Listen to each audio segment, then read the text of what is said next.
Hey guys, we've got something extra long for you today. This time we're interviewing Dr. Stefanie, a linguistics professor from the University of Malaya. Enjoy. Good morning, first of all. As our teacher as well, we are PhD students.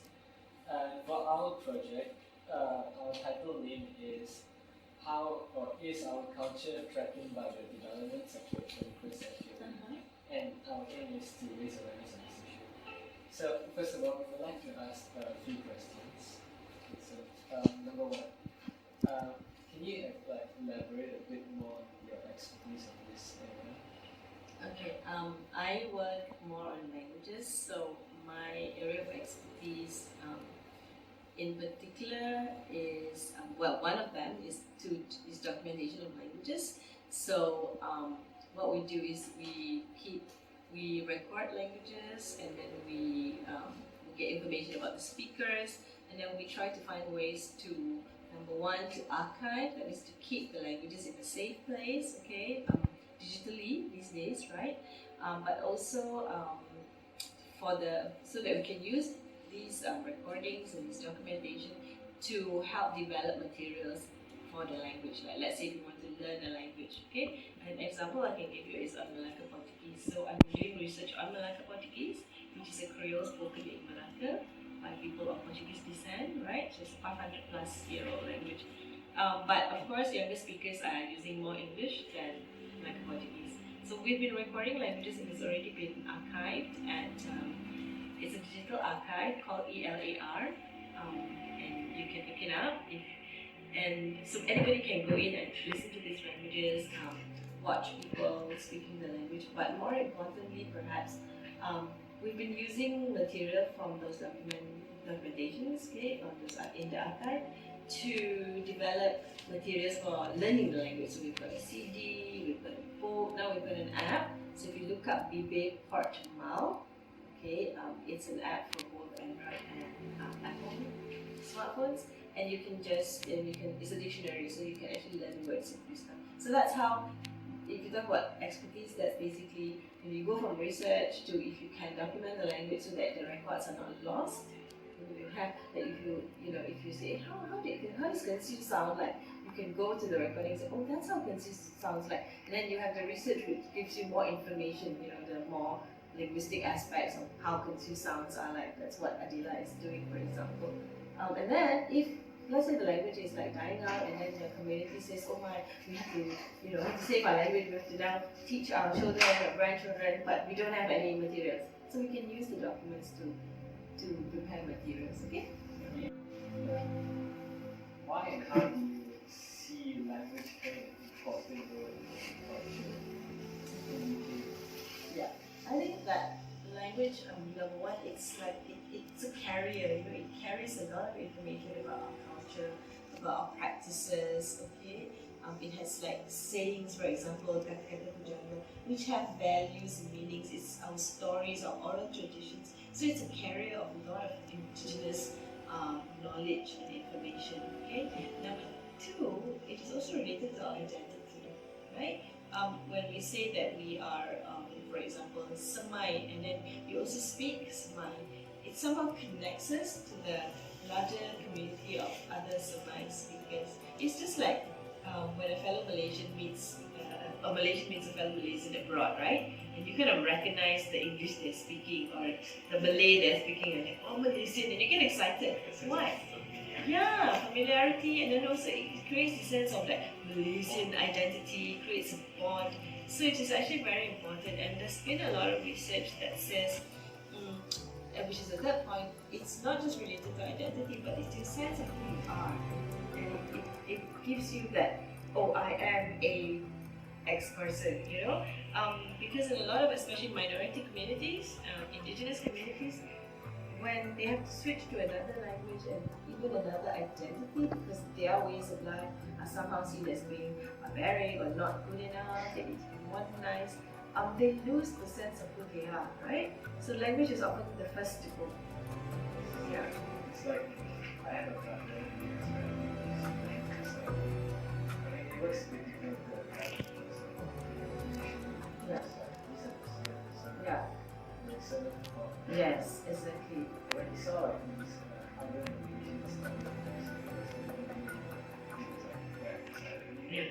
Yeah, yeah.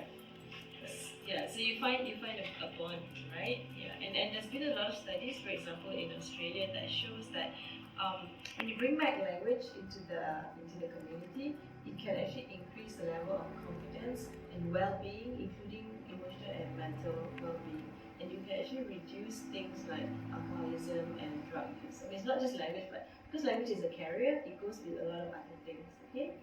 So, like in Malacca Portuguese, that's what we're trying to do. We're trying to get the children to actually teach the language via song and performance.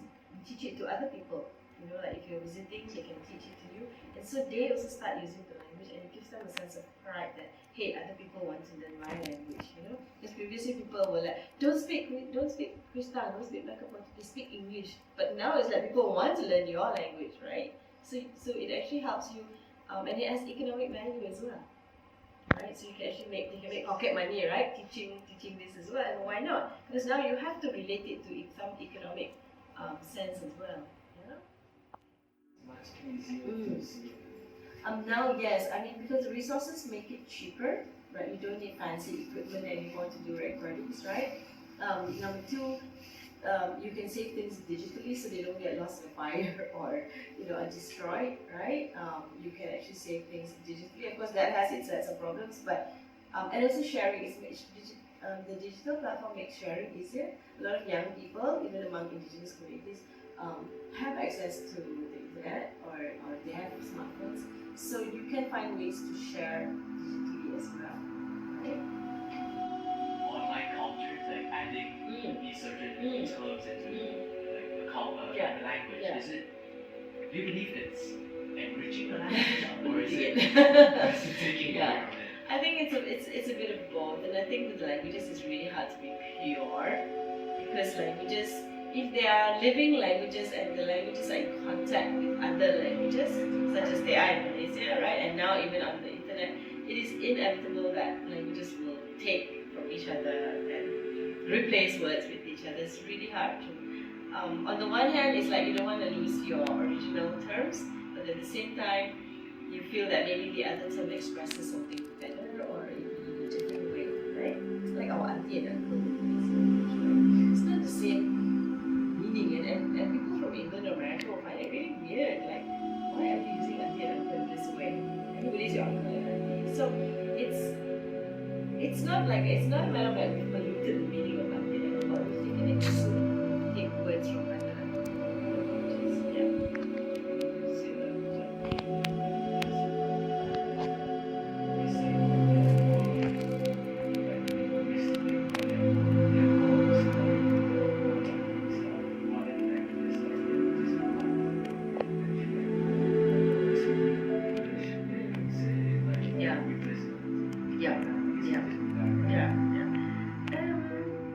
I think it's kind of cultural as well. So, and we can't really say that all Western languages are modern.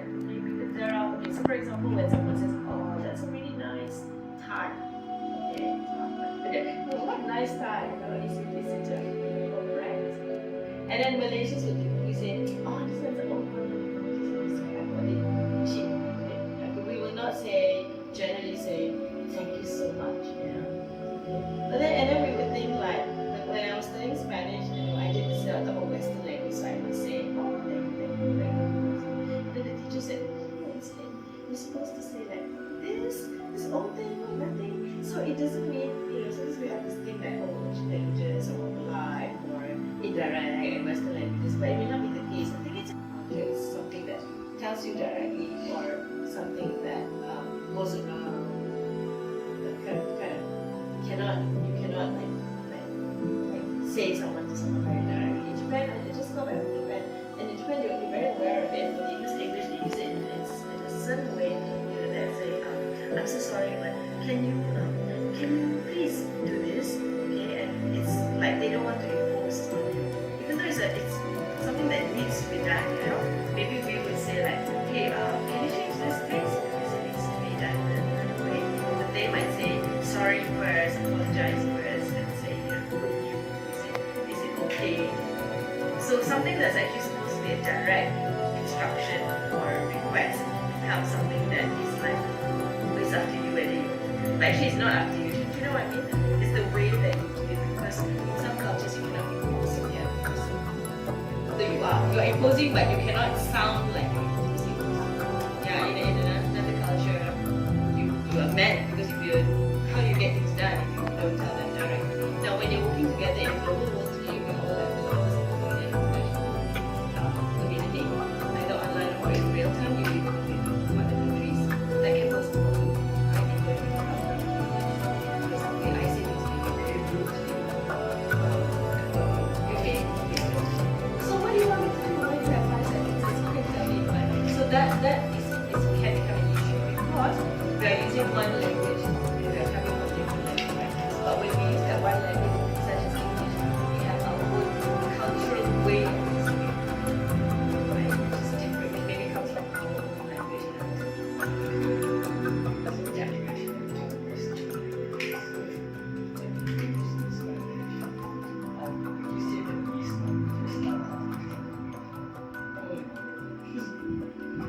I think we let it we the speakers are allowing it to take over our languages. The languages in themselves are not threatening us in any way, right? Yeah, it's a tool, it's something that you learn.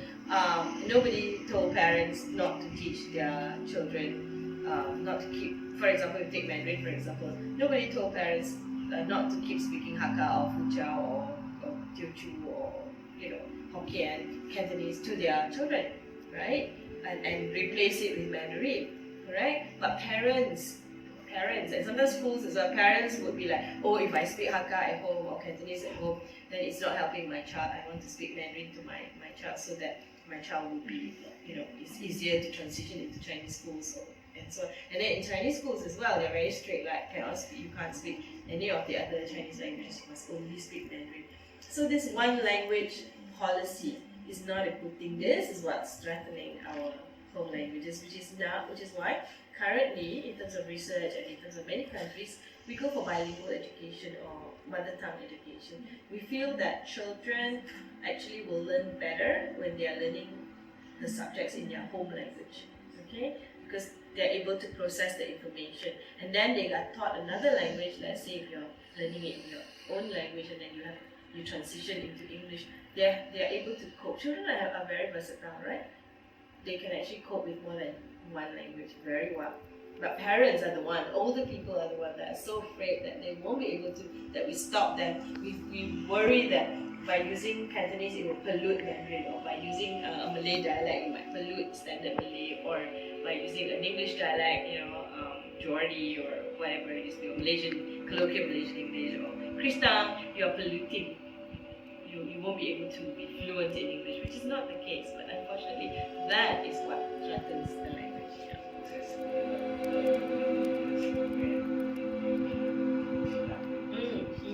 Yeah.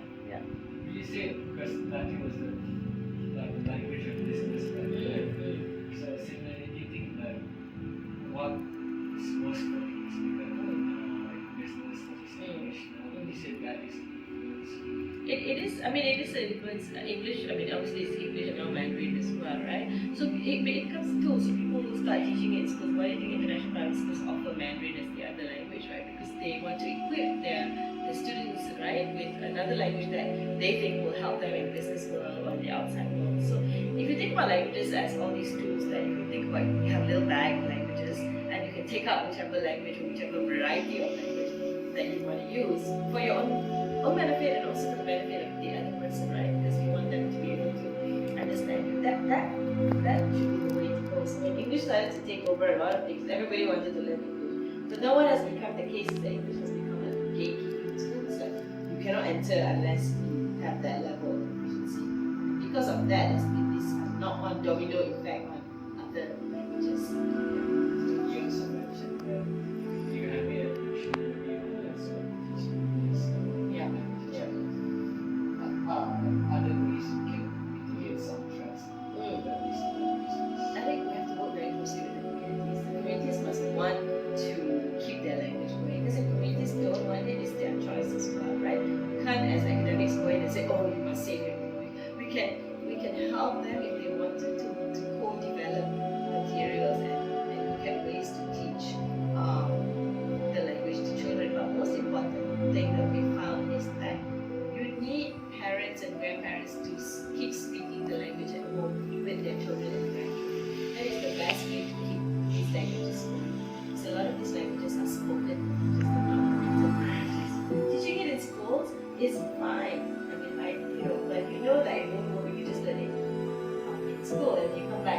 everybody at home speaks that language, it's not going to happen. It's not as well.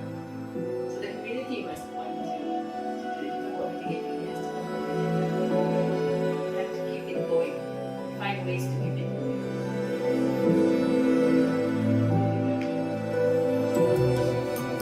Okay, so you're looking at culture with the culture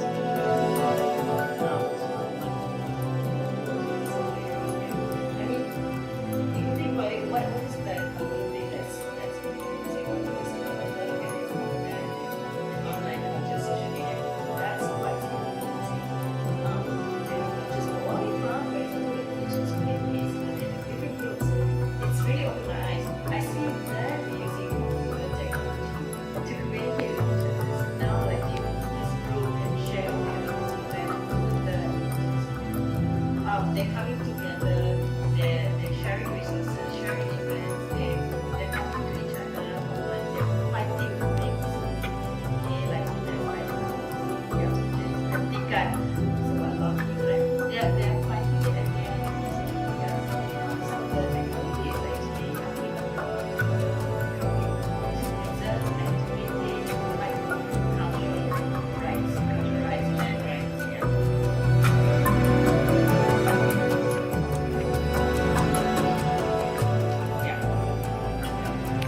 So I think a lot of what we find in our education is a lot of organizations have education, they are educated, they're looking in different aspects, right? They're not just all in the jungle and they are fighting to, as I said, it's coming from within. You don't need us academics or outsiders to save them.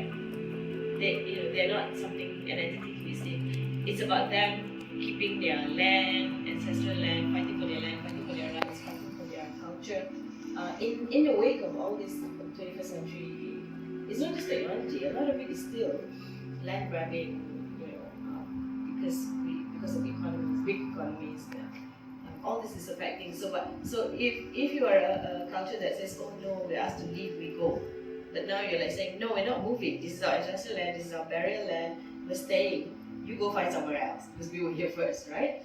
So now you find that the fight is coming from within, which is a good thing, right? With the help of and with the support of a lot of friends from outside as well. Yeah. Rolling back a ways, I feel like in language becoming more direct and less euphemistic in a way. Do you believe that the internet is the major factor? Because like on the internet you're not. So I think it's a very cultural thing. This direct, indirect. You can't say that the internet is any more direct than because it can also the fact that we're using emoticons, we're using memes, we're using all sorts of other material also means that we don't want to be direct. I think we've forgotten how to be direct, right?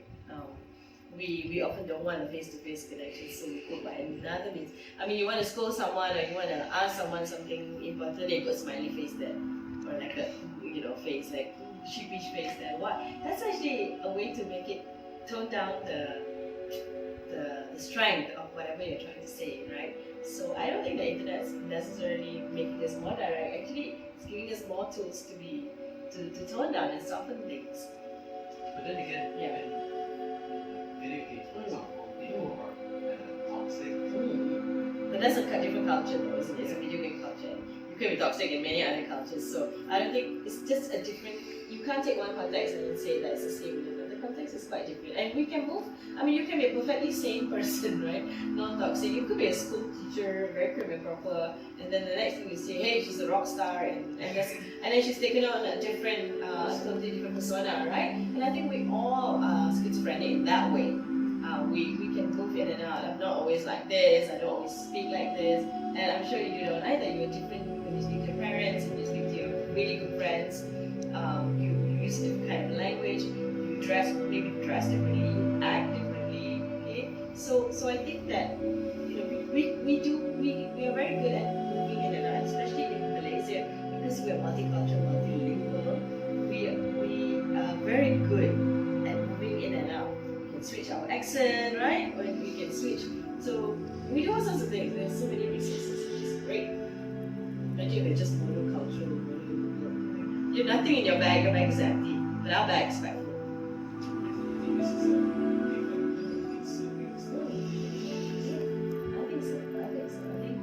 I hate the word tolerance. So it's not about tolerating other people. It's about and they're not even accepting. It's like just not even thinking. It's like very blurred. Yeah, like the boundaries are so blurred in the sense that we just my friend. You're not like, oh shit, this is my Chinese friend, or this is my Pakistani friend, or this is my Malay friend. No, it's just like this is my friend.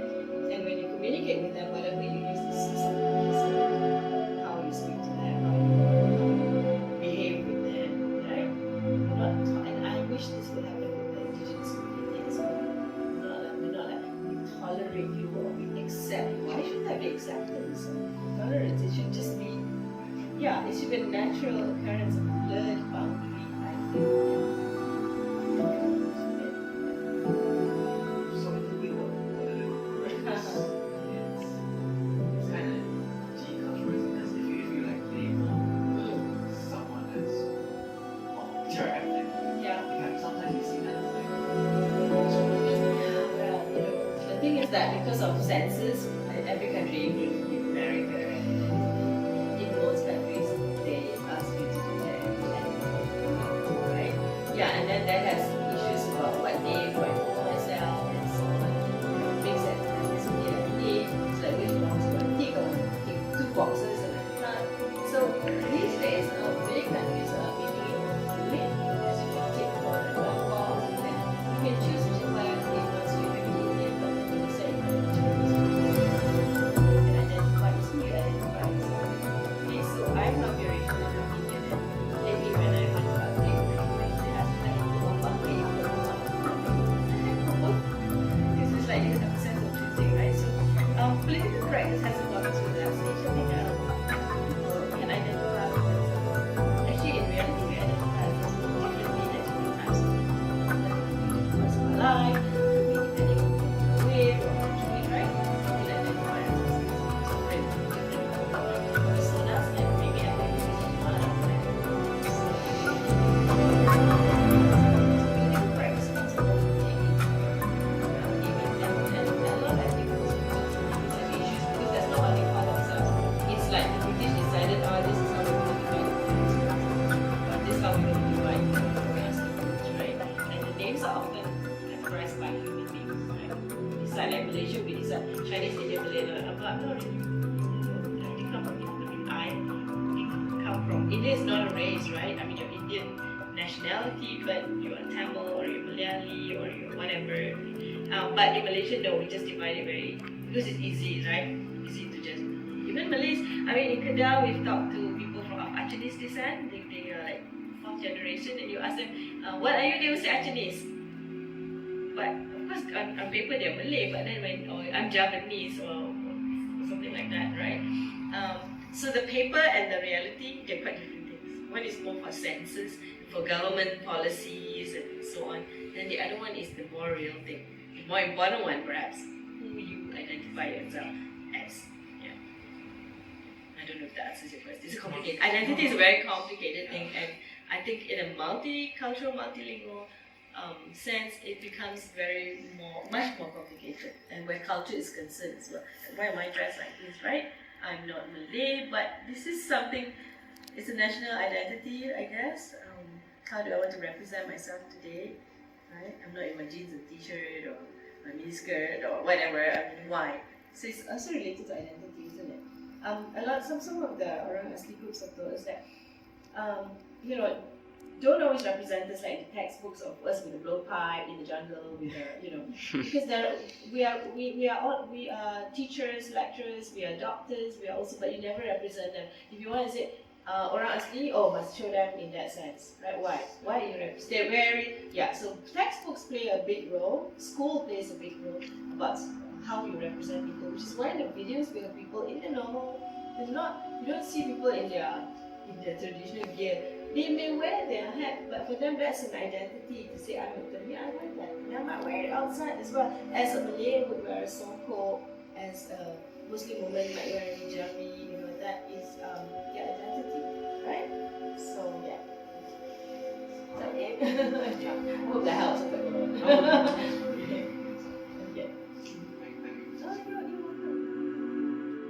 Well, hopefully you've learned something from this video. As always, remember to smash the like button and subscribe to Culture.Globalize on YouTube. This is Gong, and peace out.